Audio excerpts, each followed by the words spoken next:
Hey there, welcome back to the channel. I'm glad you're here. Today we're going to explore the word tuber in depth. First, the definition. Tuber means a swollen underground stem or root storing nutrients for a plant. Think of it simply as a hidden storage organ, like a natural underground pantry.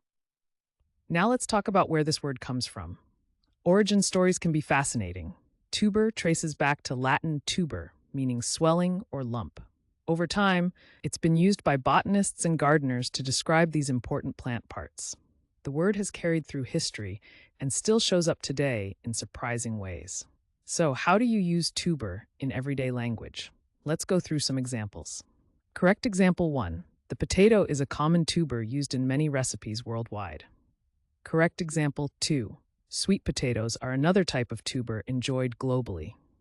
And just for fun, here's a playful wrong example. I tried to tuber my way to the top, but it didn't go well.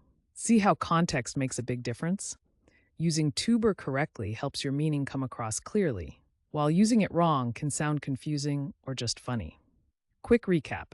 Tuber means a swollen underground stem or root storing nutrients for a plant. It comes from Latin tuber, meaning swelling or lump, and you can use it in sentences like the ones we shared. Now I'd love to hear from you. Try writing your own sentence with tuber down in the comments. Get creative. And if you found this helpful, make sure to hit that subscribe button and join us for more word deep dives every day.